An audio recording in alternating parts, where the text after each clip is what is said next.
So record. Okay, there we go.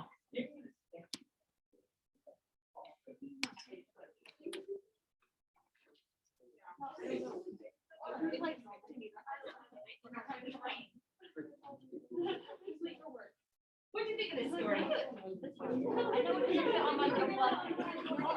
is the right word for this one. Usually I'm like, oh, don't just go to weird for everything, you know, let's have a complicated response. This story is weird. It's supposed to be weird. Like it's mostly in literary terms you would call it absurd, but that basically means the same thing as weird, right? Yeah. That feeling when you're like really like tired and you're just like can't really focus on anything. That's the feeling I had when reading this story. It was just kind of like surreal and I didn't exactly know what was going on, but the way it was written, it was just like so like cool and nonchalant. Yeah. Like, oh, okay. I guess this is just reality now.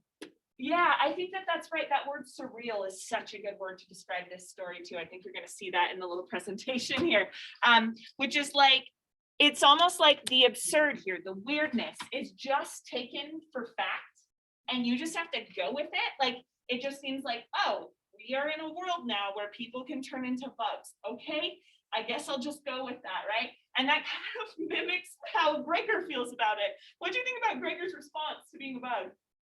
Bridget? I thought it was a little bit funny. Like, oh, I'm a bug, and then just totally like he never fully acknowledges that he's a bug. He just kind of strives, like, he has like weird names and stuff. Yeah. And then he's like automatically starts stressing on his face.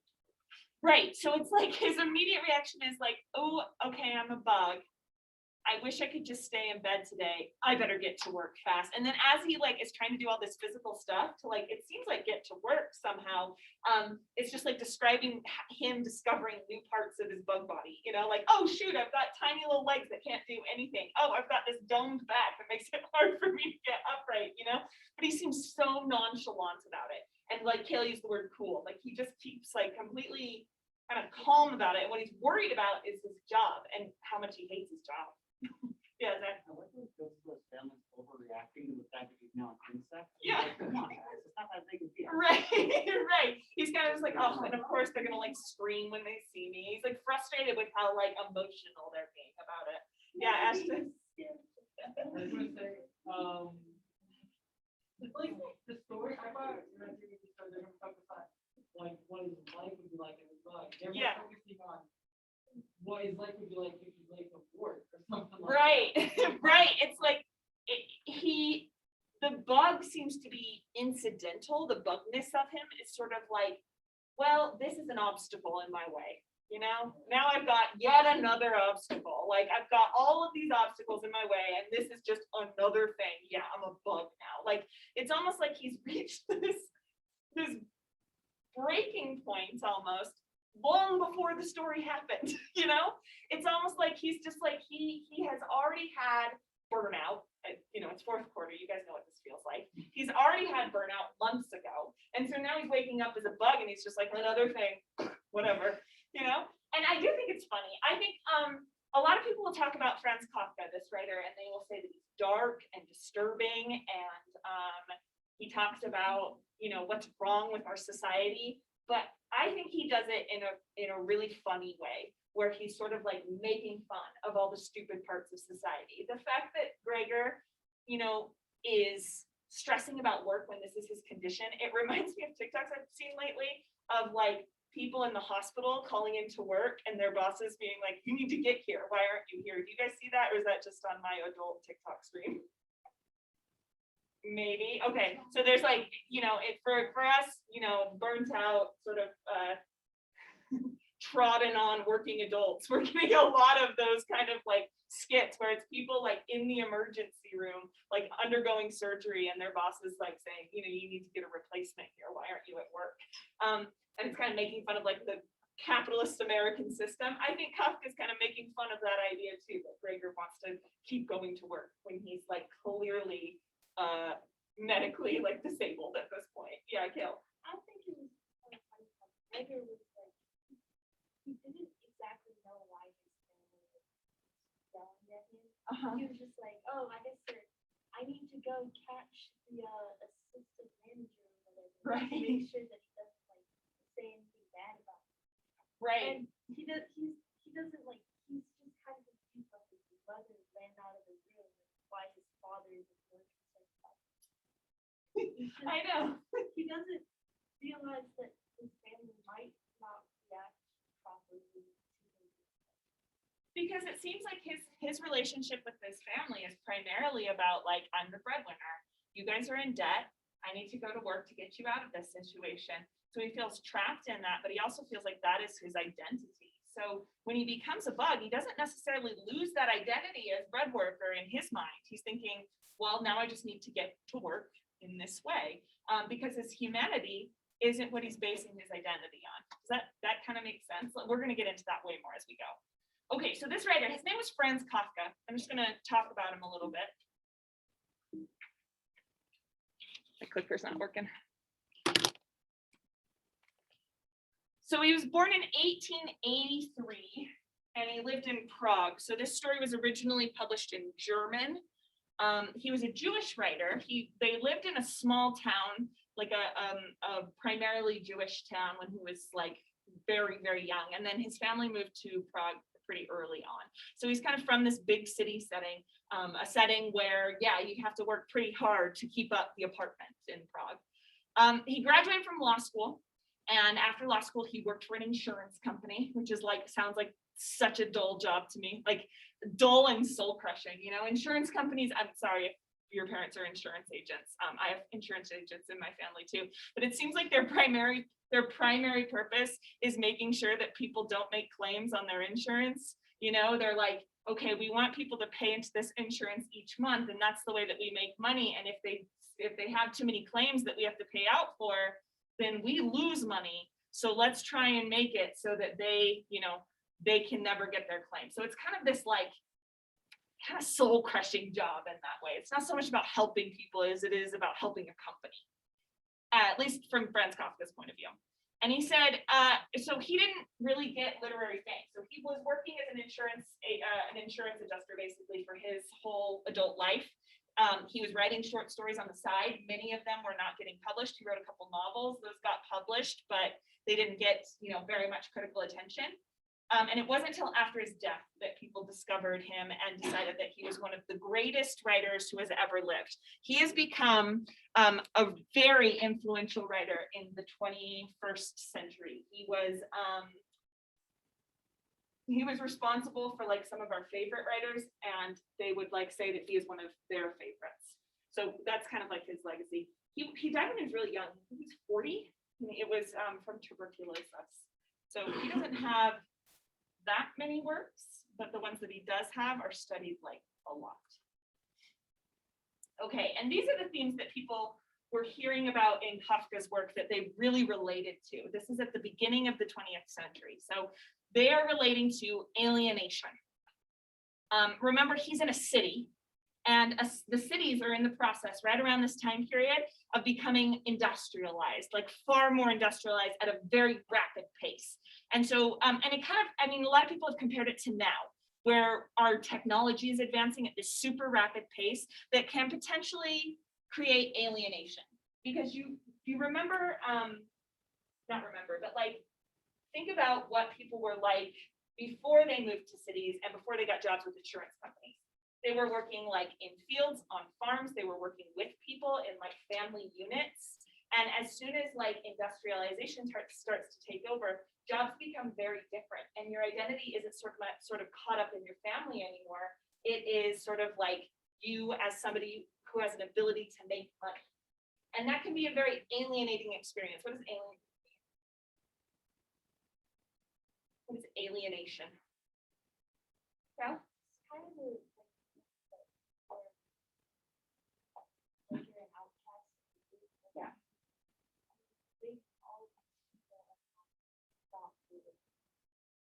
Yeah, exactly. Like you are so alone and you don't relate to people. It's like in your head you're alone, not just physically like you live alone. It can be that, but it's like you feel like I am so different from everyone that I do not fit in any way. Ashton? Like, is there like a distance from a picture?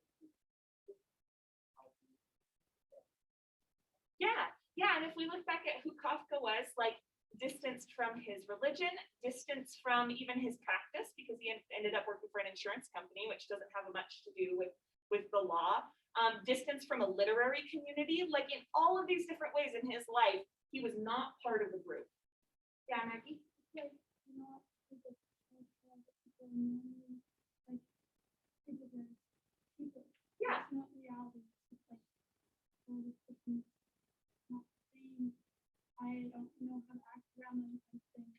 Yes. Like, not as- Absolutely. Like you don't feel like you fit in, but I think a really big part of that is you aren't seeing that. Like other people don't feel like you're a part of a community. Okay, I think we're starting this even like in your comments, starting to make connections to this giant bug, you know? Okay, another theme that he talked about a lot was guilt. And it was this idea that when you're in this modern society, you have so many responsibilities. Like it's not just about taking care of your family and taking care of the farm. Now it is about taking care of your street and making sure that your water bill is paid and making sure that you have the right insurance and whatever. You've got all of these different responsibilities. And so he was talking a lot about how inevitably you're going to fail at some of those responsibilities. Like I think of your schedules now, and I think of like how that works. You have 8 different classes, most of you. 8 separate classes. A lot of you have boyfriends or girlfriends. A lot of you have, well, maybe a few of you have boyfriends or girlfriends. I know we're in 10th grade honors, right? So you're all nerds. We don't know if we have boyfriends or girlfriends. Anyway, some of you have, you have family obligations. I know some of you are like having to pick up little siblings from school or babysit quite a lot. Some of you have jobs at this point, like you're going after school and working these jobs. That is so many responsibilities. Inevitably, and this is going to sound very dark, but inevitably, you're not going to live up to at least one of those responsibilities, right? One of those responsibilities is going to go by the wayside. And like maybe you like get really mad at your sibling when you're supposed to be taking care of them. And he's talking about how when you have this giant long list of responsibilities, guilt is going to be an inevitable part of existence. Like at any one time, you're going to feel guilt about something. What a terrible way to live, Kafka says. And then the last thing he's talking about is absurdity. So he is talking a lot about how life doesn't always seem to be logical. Sometimes there are just random things that happen. Maybe not as random as turning into a bug, maybe not magical things, but sometimes they are so random that they almost do feel magical. And you can try and place a meaning on that. You can try and say like, well, this is what God wanted for me, or this is what the universe wanted for me, something like that. But Kafka says, no, it's random. Life is absurd. And this takes us into a philosophical movement that Kafka was interested in. So you guys have this blue piece of paper, right? Sorry, you have this story with like the half of it is empty on the front page.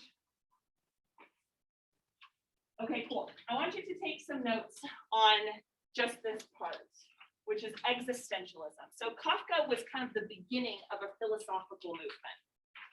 Has anyone ever heard of existentialism before? Not? Yeah. Yes, you maybe have heard it in that term, existential crisis. That's where it is. And the idea of an existential crisis comes from this philosophical movement. So at this time point, we've got industrialization coming, right? Rapid change. People are moving to cities. They're starting to like work in factories. Like things are changing so much from what life used to be. And because of those changes, people weren't finding satisfactions in the same systems of meaning that they used to find satisfaction in. So, things like religion or education or finding meaning in family, like all of these different things are starting to kind of fall apart for people. And they were seeing that there wasn't they felt like there wasn't logical consistency with any of those meaning structures. So they're looking at their religion and they're saying, I don't know how my religion fits into this new world I'm a part of. And so a bunch of philosophers started thinking about this idea called existentialism. And basically they said, there is no meaning to our existence. The existentialists, and I need to be really careful here, this isn't me saying this is this philosophical movement. They were saying, there is no God, there is no meaning, there is nothing that can explain why you are here on planet Earth. They were like, you might think of science. They even said science doesn't explain it. experience. Science is random. All of it, it's just random. Ashton? So this is sort of like an experience agnosticism or something like that? Yes, yeah, yeah. And so they were saying like, because of that, because there is no meaning to your life, there is no right or wrong. Like they're like, there is no, remember last time we talked about those words objective and subjective? They were saying there is no objective morality. So to some people, killing someone would be wrong. And to other people, killing someone might be morally correct. And they're saying if there's no meaning to the universe, there's no way to actually say that one of those are right or wrong. But they weren't what's called nihilists. They weren't saying that means you can just go out and do whatever you want to do, because they saw meaning in the individual. So they were like, okay, there's no meaning to our life here on planet Earth, but you have to find your reason for living then. Existentialism is a lot about freedom, and it's about the individual freedom to find your own meaning. So it's like you can experience the physical joys of being alive, even if there is no meaning to the world. So like you can feel what it feels like to feel a breeze. You can feel the sun. You can feel smells. Like you can have all of this joy in music and in art and in talking to people and in your family. Like there's all places to find joy, even if there isn't this overarching meaning. And they also said, and here's where it gets to be, so it's not just like do whatever you want, anarchy. They said, when each individual is responsible for creating their own meaning, it means they have to take full responsibility for all of their actions. So if they act in a certain way, they have to recognize that that came completely from their choices. It doesn't come from, like, for example, this is talking about like, this is a kind of rejection of a religious system, right? Because they're like, there is no God, so we have to kind of figure out how to live on this planet without God. So they were saying like, that means that you can't blame the things you do wrong on the devil or on original sin or anything like that. You have to say, I did that thing. I'm taking responsibility for it. So if you hit your sister, I always go back to my childhood, and that was probably the thing I did the most wrong all the time. Because I was the oldest and my sisters were annoying. If you hit your sister, you can't say, oh, I did this because of the way I was raised, or I did this because I was tempted to do it. You can't say that. You have to say, I hit my sister because I decided that I was going to hit my sister. And so there could be a lot of guilt within existentialism, but there's also then a lot of freedom. Like you get to decide how you're going to live your life. So even though there's no central truth to the meaning of life, says the existentialists, they say there is meaning because it's individual. And you can never know what it feels like to be some other individual. And that can be exciting because it means like, wow, like as a person, I have so much control over like my own happiness, but it can also be really scary. Because as a person, it means you're truly alone. Like you can never know what it is like to experience life from someone else's point of view. And that's called existential isolation. Like even if you're very, very close to someone, even if you're married to someone, you're never gonna know what they're actually thinking, what it feels like to be them. And so everyone is kind of like is isolated that way. So that term existential crisis, it comes from this first part. If you've ever had an existential crisis, you're sitting in bed one night and you're like, what does it mean to be awake versus asleep? Am I still me when I am asleep? Am I still a full person? Am I still me when today am I still the same me today as I will be tomorrow? All of those kinds of questions are causing you to go into crisis mode because you're understanding, says the existentialists, that there is no meaning to life and that there aren't really answers to that question. And you just have to live every moment as though you are personally free. Okay, is that making at least a little bit of sense? And Kafka, he maybe would not have called himself an existentialist. He wasn't a philosopher, so he didn't necessarily study these things. But a lot of people have associated him with this philosophical movement. He's an early existentialist. This became more popular in like the 20s and 30s. Well, actually, no, even further, more popular in the 40s and 50s. You could see how this kind of philosophy would be a response to something like World War II, where horrible things happen and you're like, why would God let this happen? Oh, here's our answer. There is no God. People let this happen. Okay, one more term I want you to take notes on. It's called the Kafkaesque. So he was so prominent and so popular among writers and thinkers that they invented a term called Kafkaesque. And basically it means, it describes an infuriatingly absurd situation. And a lot of times that's in the workplace. So it's like, it comes from a bureaucracy or a group of people that's like in charge of a company or of a country. And they'll make all of these stupid rules that are so impossible to follow that it creates this kind of like surreal nightmare situation where people can't get out of it.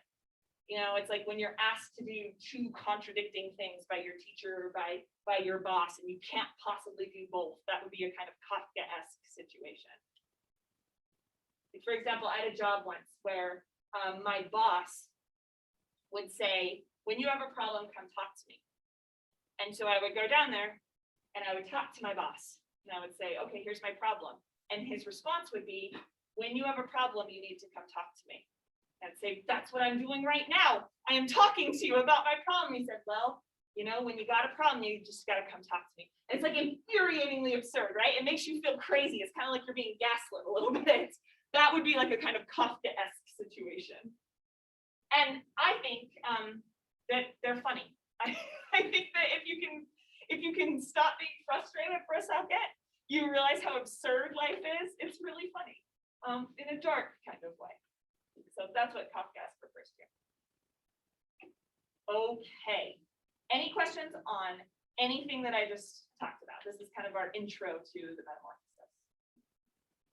All right, awesome. Then I am going to stop talking and we're going to do a little activity here. Like I said, this was originally written in German. Out of this, stop share. Okay, this was originally written in German, and so there are lots of different translations of it. And I have put different translations of the first sentence in this story around the room. So you can kind of see it with the blue tape. There's one over by the flag, one right by Ashton over there, one on the door, one on the closet door over there, and then there's two along that wall.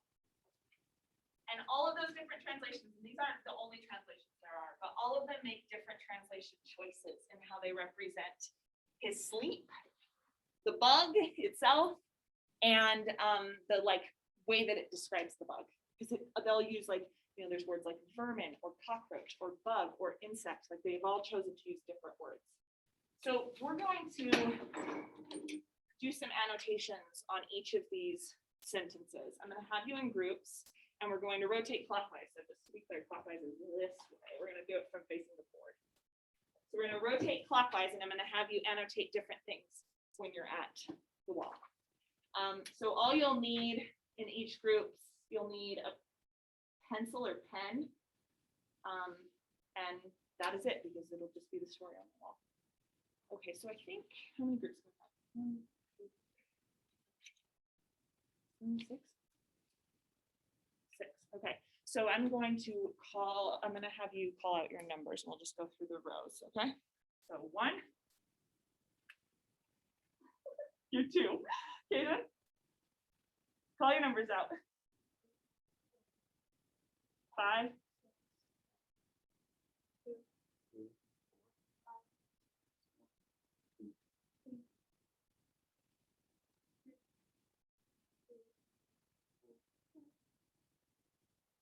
Okay, cool. All right, to make this very clear, because I don't want to have to. I'm just gonna write.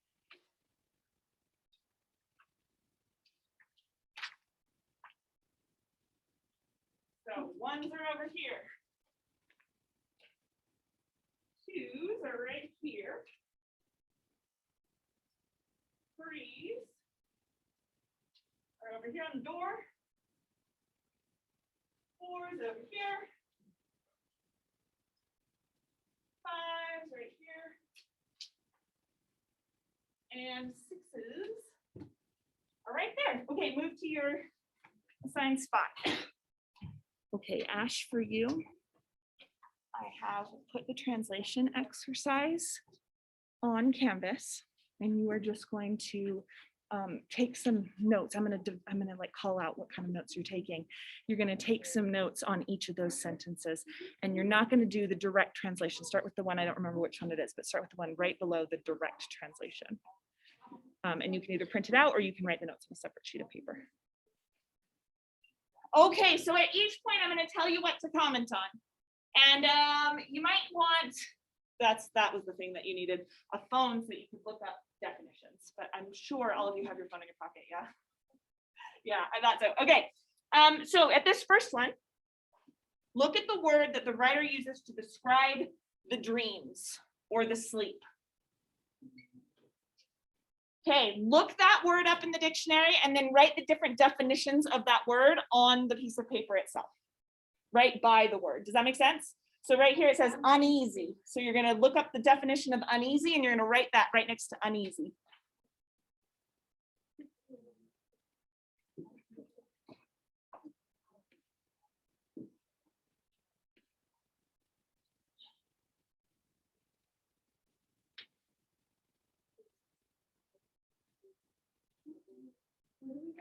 You write it on the piece of paper next to the word.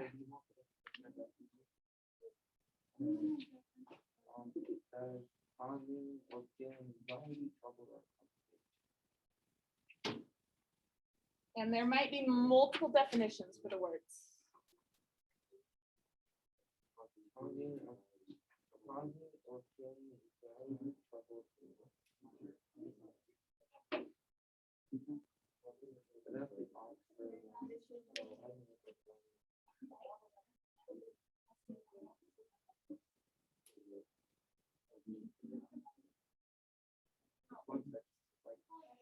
Do you have questions over there?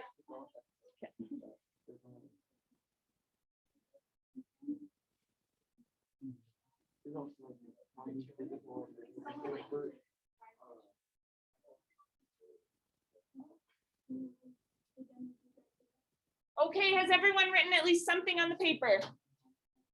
Okay, cool. Move clockwise. One.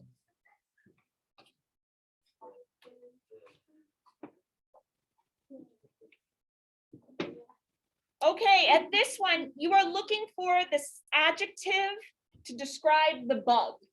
So is it enormous? Is it monstrous? Like, what is the adjective to describe the bug? And you're going to do the same thing. Look that word up in the dictionary and write definitions down on the piece of paper, right next to the word. So Ash, for this, you'll like move on to the next sentence, the next translation. If it's confusing to do it this way, you just are annotating the different translations. That's basically what we're doing.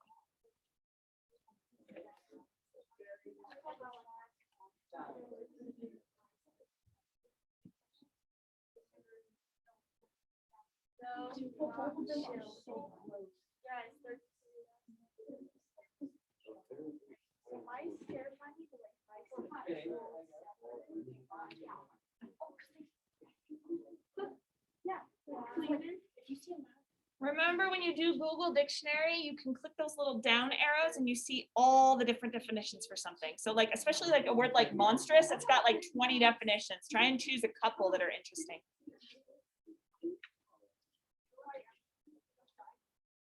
Gigantic is a little bit less.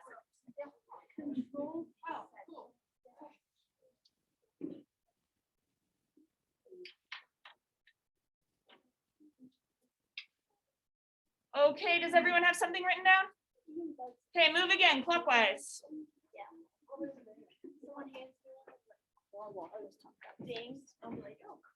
All right, you're doing the same thing this time with the noun used to describe the bug. So it might be bug, it might be vermin, it might be insect. You're going to look up that word.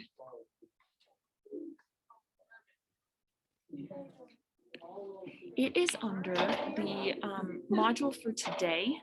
So it's called April 19th and 20th. And then the assignment is called, for you, class recording April 19th and 20th. That just has all the information you need. So it's called metamorphosis translation exercise within that. Yeah.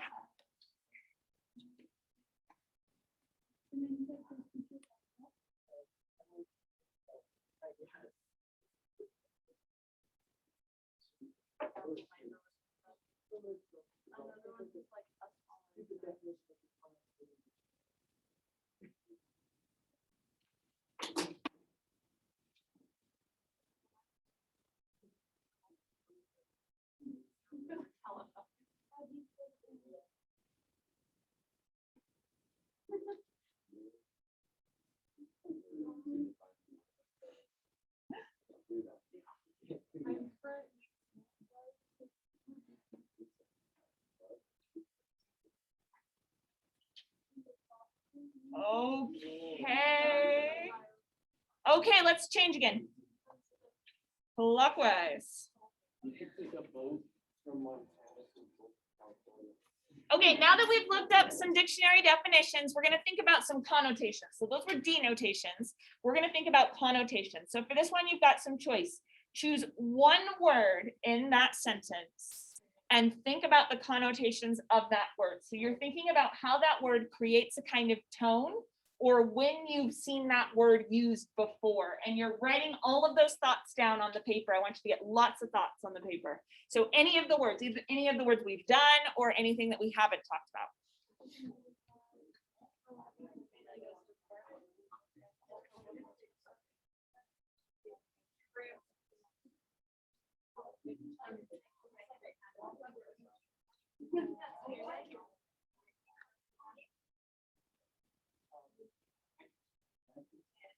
So Ash, you have the translation exercise now. Why don't you choose 3 of those translations? So not the German, unless you speak German, and not the direct translation, but any of the others, and annotate them. So look at the denotations of the words and look at the connotations of the words and write what you're noticing about the differences between the translations. So you're writing down lots of different ideas for this. Don't just stop with the very first idea you have. When is this word seen in other contexts? Like when you hear the word uneasy, what do you think of? Any ideas are game, even if they're kind of dumb, you can write them down.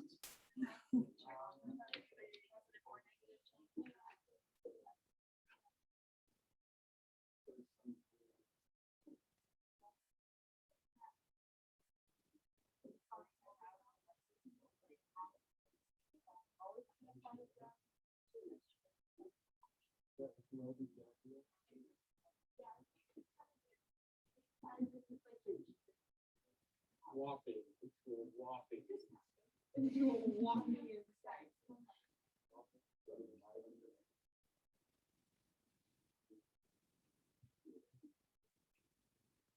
Okay, move clockwise again. And you are going to do the same thing again. Pick a different word and think about the connotations. This time, don't pick the same word that the other group picked. Don't pick the same word the other group picked. Pick a new word and comment on the connotations.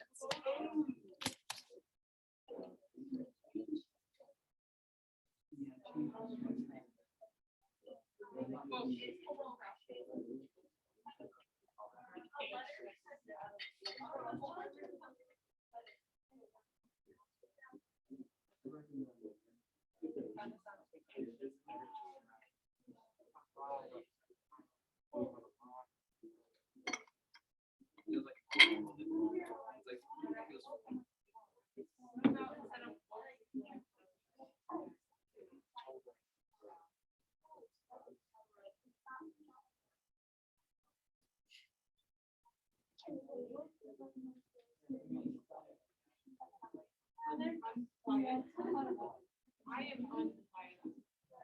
Dr. Lawrence Henry, I'm unquiet. Oh, I wouldn't say. Well, maybe that's right. You're not noisy, you're not quiet, you're unquiet.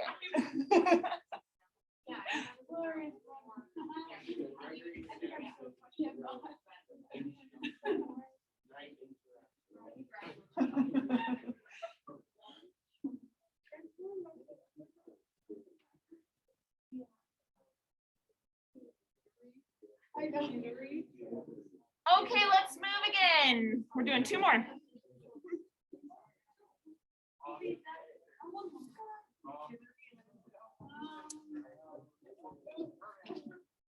Okay, so far we've talked about denotations, dictionary definitions. We've thought about connotations, which are like tones and cultural context. Now we're going to think about word order, or what's called syntax. So look at the very first word in your sentence. We've got one, as, when, Gregory, when, as. Okay, make a comment on why the sentence starts here. Kind of like, I know he's trying to say like waking up, and then it's like, as he's waking up, he's realizing he's During turning. the process. It's like in action. Yeah. It's like, not like It's like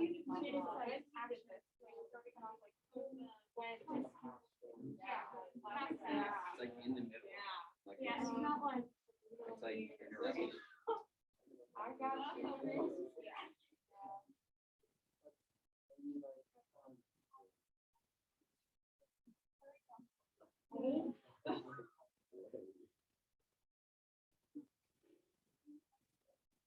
This one's hard to describe, but you can kind of think about the ones you've seen so far. What's the difference between starting with as and starting with when?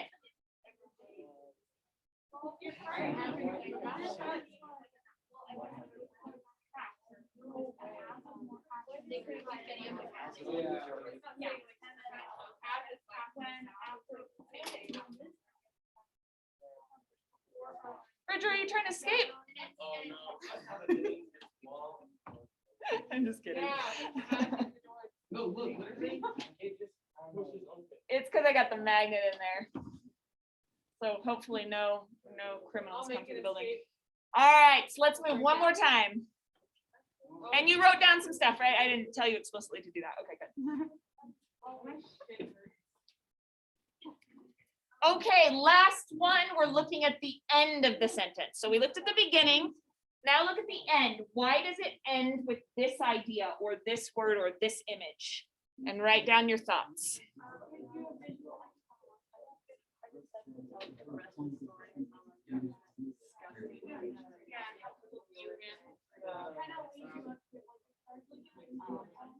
So it kind of is has the tone for the rest of the story.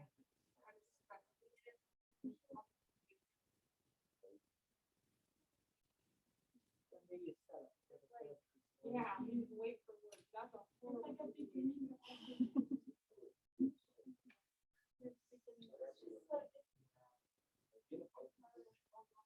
How much faster?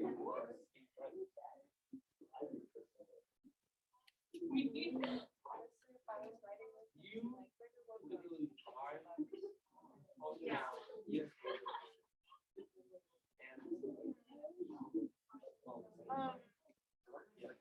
Okay, once you've written that thought down, you can head back to your seats. I also feel like it's a pretty, it seems like an uncommon.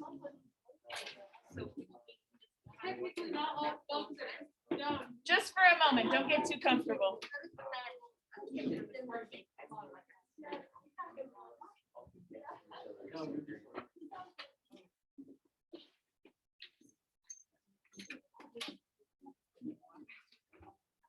Okay, I'm handing out a sheet with all of the different translations on it. You're gonna read through these and decide which one you like the best. Now, does anyone in here speak German? Yes. Nice, me neither. You speak a little, right? I remember that from before. I'm sure he'll remember. So we won't be able to comment on accuracy. Instead, you're picking your favorite translation based on which one you think represents the kind of tone or meaning to the story that you've read so far. So which one of these translations is your favorite? You're not going to choose the original German and you're not going to choose literal word for word.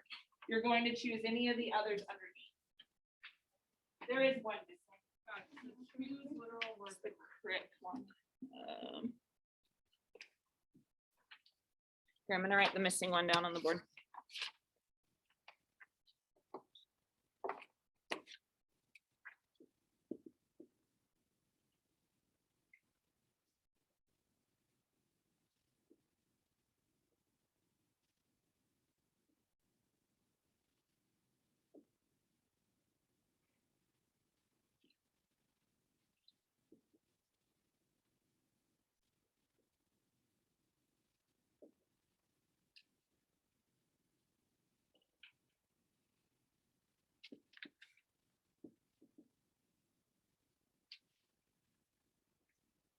Did we get this? Is this anywhere up here?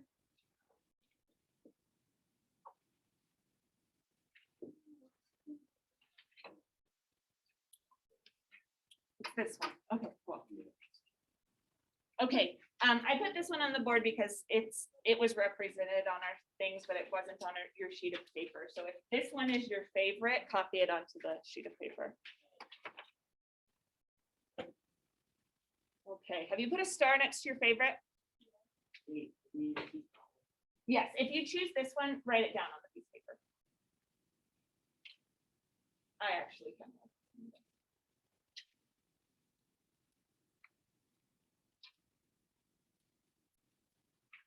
Okay, and then we're gonna do a kind of gallery visit. So you're gonna find the translation you like the best and go stand in front of it. Go ahead.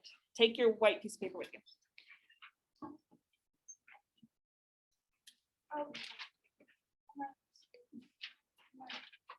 Stay sitting then.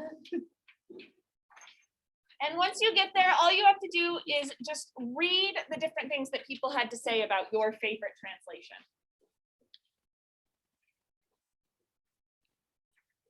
And once you're done reading it, you can head back to your seat.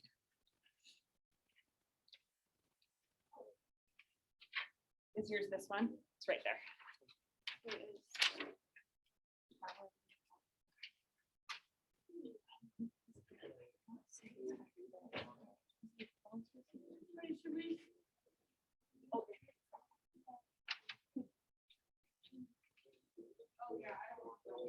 So you're just reading the notes that people had about it. And then once you've read the notes, you can go ahead and sit back down.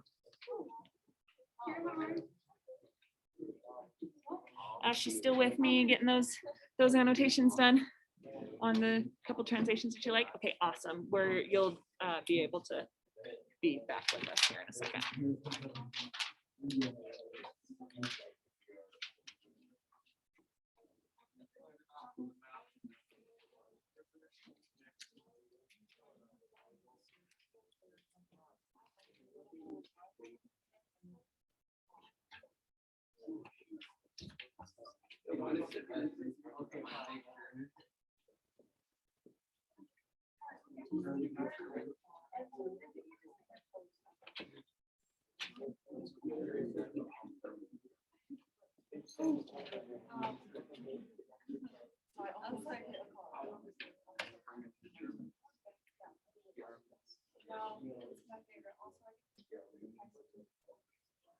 Okay. So at the bottom of that sheet, you've got a little white space, and I want you to answer these two questions at the bottom. Number one, what makes this translation, your favorite translation, different than the rest of the translations? Like, why did this one stand out to you as the better one? And then number two, how do these differences affect the meaning of the sentence? So you're going to write like basically, you're going to kind of summarize the differences, the notes that you saw on that translation, and you're going to say, here's how it affects the meaning of this sentence. And you're just writing those at the bottom of the white sheet.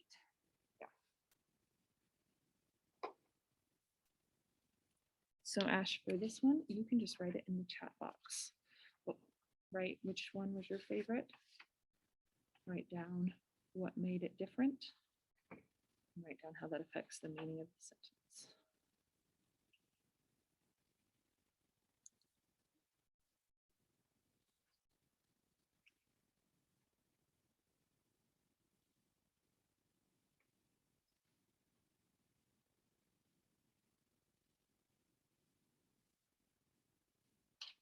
And your answers to these questions should be pretty detailed. You want to don't just stop at one difference, really describe all of the differences and really describe all the different ways that it affects the meaning of the sentence.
what's really nice about having a translated work like this is that by seeing all the different choices that the translators made and how to represent this sentence, we're seeing how one word can make a very big difference in the tone or the feel of a certain sentence or a certain idea, right? Like I love the phrase monstrous vermin. And when I was looking for a translation that I wanted to use for you guys, I was looking for a translation that used monstrous vermin.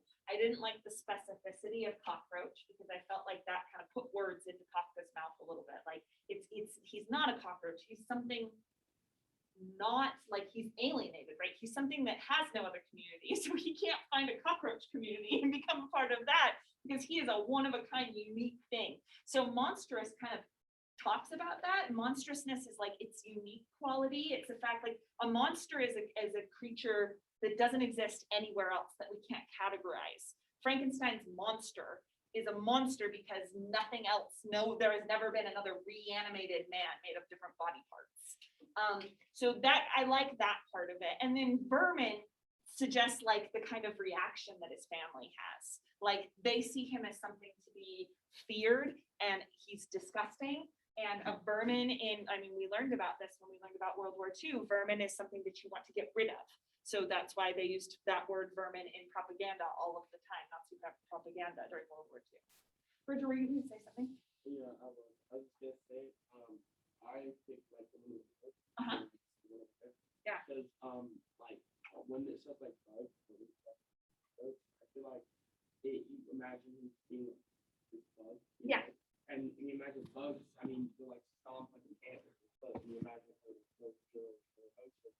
When it says that, I kind of picture being a bug, but when it says vermin, I kind of see it's taken up, but still has this emotion, like his memories, his thoughts, his feelings. Totally. It's like his soul and all his organs have been put in a different place. When it says cockroach, I don't really see him as himself, but the way it says vermin, it like shows that he still is himself. He's just like frozen.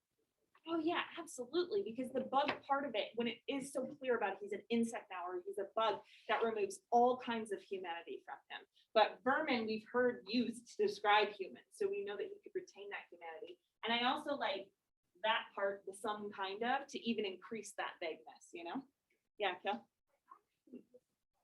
Okay, tell me what. Because the whole monstrous vermin, I have had many conversations with people. Yeah. So to me, it's the idea of the gigantic, it's serving us and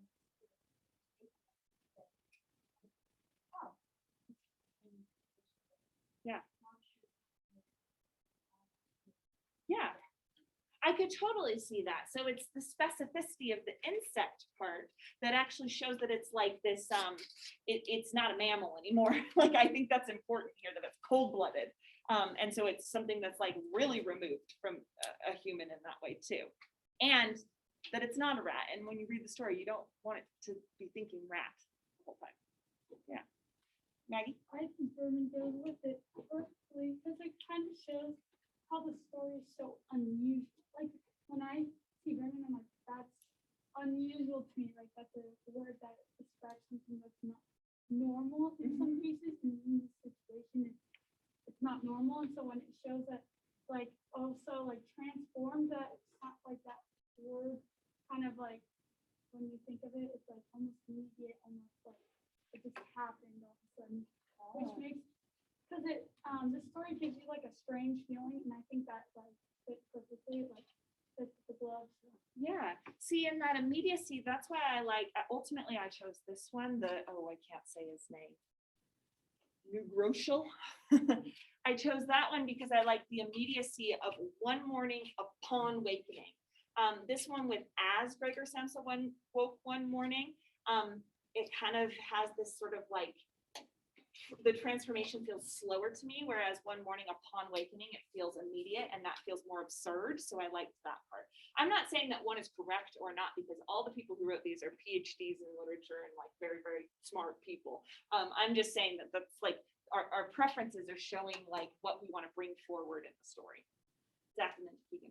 In New Jerusalem, how do we say that? Yeah. Because I also want to describe dreams.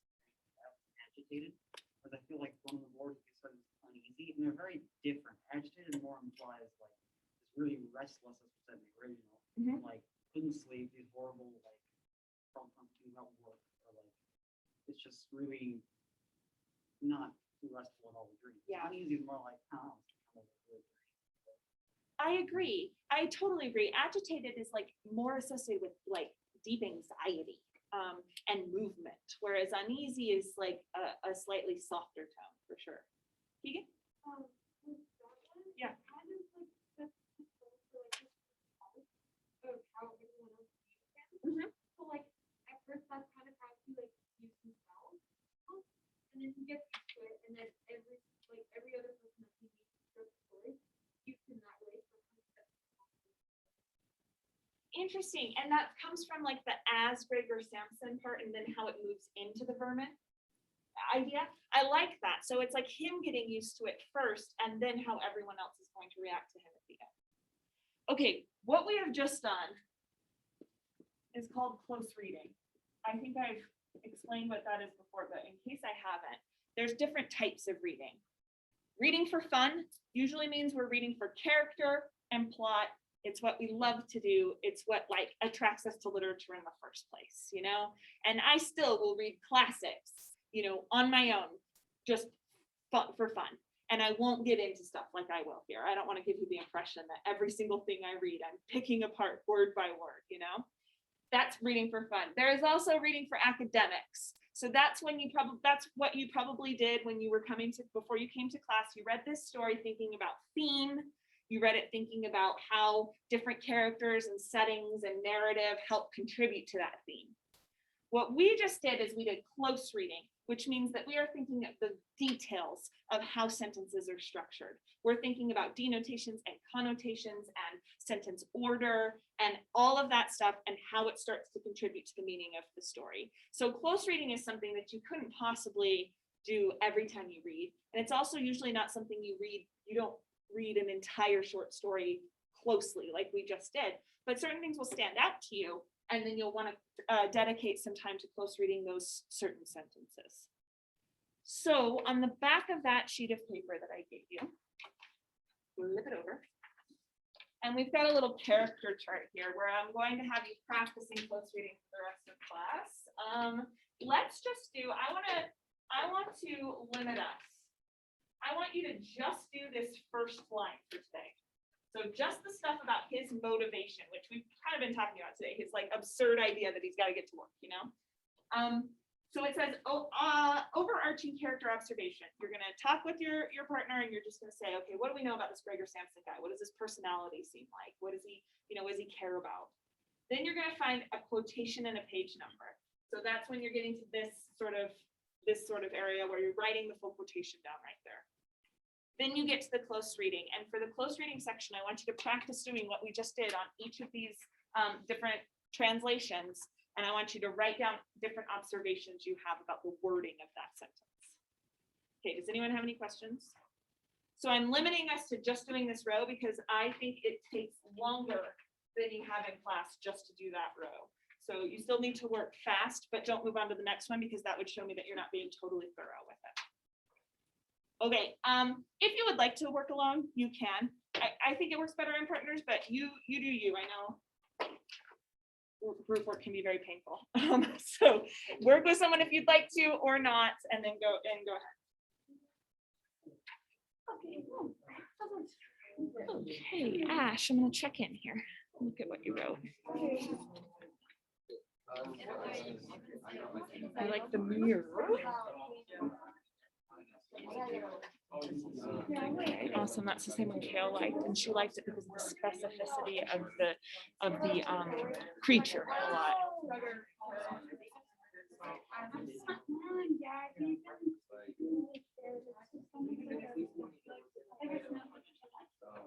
Okay, so when you're describing how it changes the meaning, try and get really specific. So like here you have like these words are appealing because they create a specific emotion.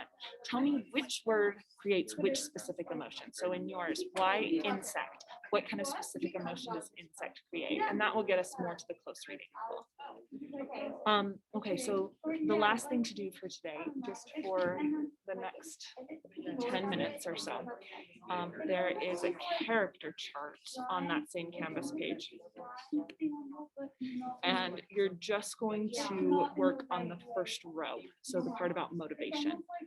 And you could print it and write it that way if you have a printer, or you can just write your observations in the chat box. Okay.